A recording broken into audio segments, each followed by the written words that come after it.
Salut tout le monde, c'est Béatrice, j'espère que vous allez bien. Je vous retrouve aujourd'hui dans une nouvelle vidéo pour parler allaitement. Je suis désolée mais je suis un peu enrhumée, c'est possible que je parle du nez mais je vais essayer de bien me faire comprendre quand même.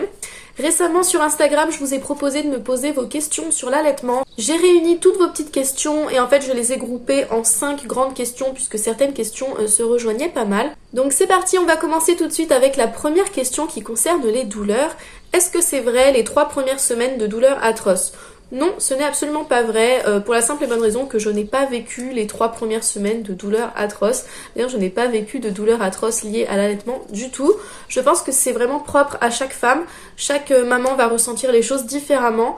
Pour ma part, j'ai simplement trouvé que juste après l'accouchement, les tétés avaient tendance à venir amplifier, voire même provoquer les fameuses tranchées que l'on ressent donc au niveau de l'utérus. Juste après un accouchement, mais ça ce sont des douleurs qui sont normales, qui sont liées tout simplement à l'accouchement et non pas à l'allaitement. Simplement voilà, ces douleurs ont pu peut-être être un petit peu amplifiées lorsque bébé était au sein. Mais ça n'a pas duré 3 semaines et je n'ai pas trouvé que c'était atroce. Enfin je pense que lorsqu'on a vécu un accouchement sans péridurale, au final les tranchées qui viennent après, elles sont déjà beaucoup plus supportables, même si c'est vrai qu'elles sont très pénibles, je vous l'accorde. Donc non, je n'ai pas trouvé que les 3 premières semaines étaient atrocement douloureuses. Maintenant, je suis bien désolée pour les femmes pour qui c'est peut-être le cas. Deuxième question, des conseils, un livre sur les bases pour débuter l'allaitement. Alors vous m'avez posé pas mal de questions sur les débuts de l'allaitement, c'est vraiment ce qui revenait le plus. Comment démarrer l'allaitement, comment commencer l'allaitement juste après l'accouchement, etc., etc. Honnêtement, le meilleur conseil que je puisse vous donner, c'est tout simplement de vous faire confiance. La nature a prévu que les femmes soient capables d'allaiter, et sauf de très rares cas, comme par exemple des maladies plutôt graves, toutes les femmes peuvent a priori allaiter. Il n'y a pas de raison que ça ne fonctionne pas. Certaines femmes vont avoir leur montée de lait plus tôt que d'autres, mais ce n'est pas du tout grave si vous n'avez pas votre montée de lait dans les heures qui suivent l'accouchement. Parfois ça prend un peu plus de temps, mais je le redis, a priori toutes les femmes sont capables d'allaiter. Essayez de vous dire qu'il fut un temps où les laits en poudre pour bébé n'existaient pas et l'espèce humaine a survécu quand même, donc c'est bien que voilà, on est capable de nourrir nos bébés par nous-mêmes. Donc voilà, faites-vous confiance, faites confiance à votre bébé. Si vous le mettez correctement au sein, si vous l'allaitez à la demande à chaque fois qu'il pleure, à chaque fois qu'il est éveillé, si vous lui proposez le sein, voilà, très souvent, il n'y a aucune raison qu'il n'arrive pas à téter. Et là, je vous parle vraiment des cas généraux, hein, je ne parle pas des cas particuliers, par exemple avec un bébé prématuré qui serait vraiment trop fatigué de téter, par exemple. Je ne connais pas vraiment ces situations-là. Si vous êtes dans des situations particulières, je vous invite vraiment à vous rapprocher de professionnels de l'allaitement.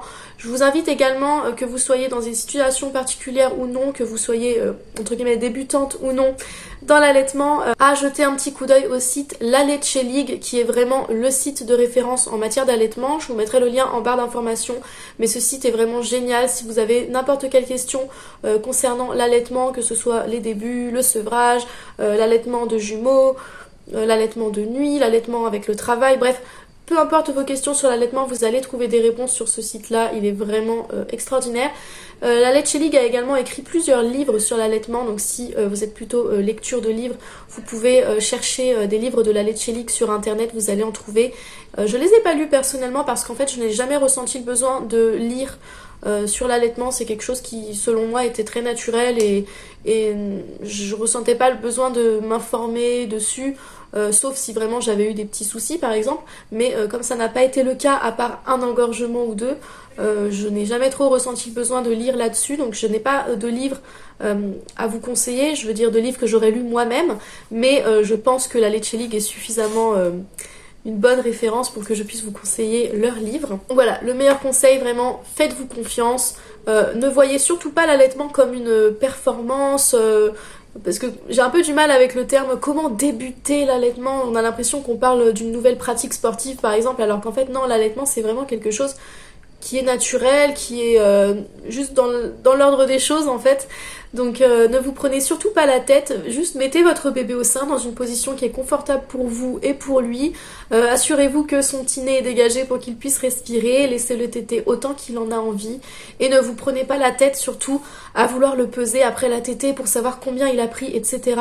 Non, s'il y a une chose que vous devez savoir sur l'allaitement, si vraiment vous n'y connaissez rien du tout et que ça peut vous inquiéter, c'est que l'allaitement répond à la loi de l'offre et de la demande, c'est-à-dire que plus le bébé va téter le sein, plus le sein va produire du lait.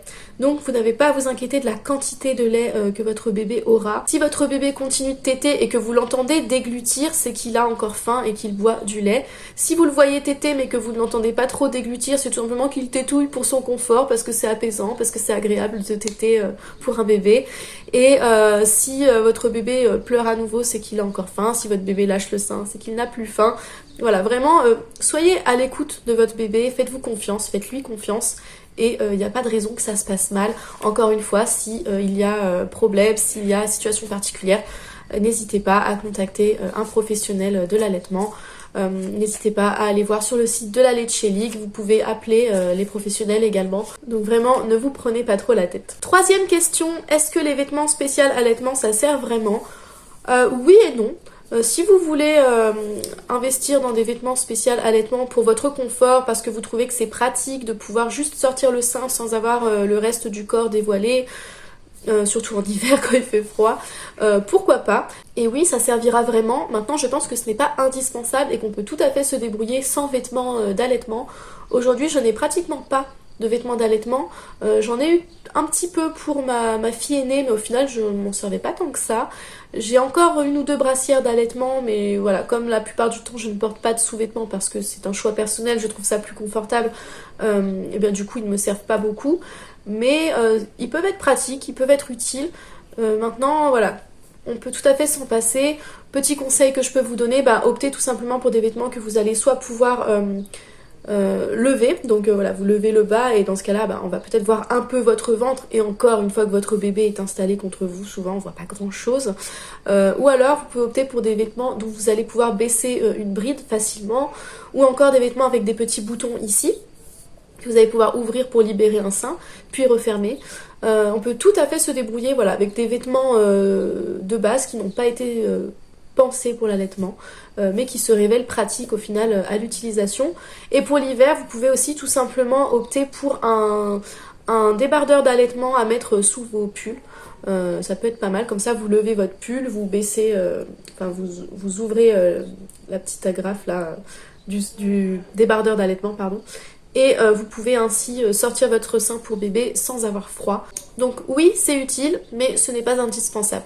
Quatrième question, est-ce qu'au bout d'un moment le REF s'arrête quand bébé grandit ou bien il y a toujours des fuites? Alors le REF, si vous ne savez pas ce que c'est le réflexe d'éjection fort, c'est-à-dire que votre lait, au lieu de sortir de votre sein un petit peu en goutte à goutte, va sortir en geyser comme ça, vous allez avoir une espèce de jet de lait, parfois même 2, parfois même 3, moi j'en ai eu jusque 4. Et ça, c'est vrai que c'est quelque chose qui arrive plutôt quand bébé est tout petit, mais ça peut continuer. Et ça, c'est vraiment propre à chaque femme, encore une fois. Et même d'un allaitement à l'autre, donc d'un bébé à l'autre, ça peut varier chez une même femme. C'est mon cas. Avec ma fille aînée, j'avais donc le fameux REF, j'ai toujours eu ça. Et c'est vrai que ça s'est un petit peu calmé lorsque ma fille aînée avait à peu près 4 mois.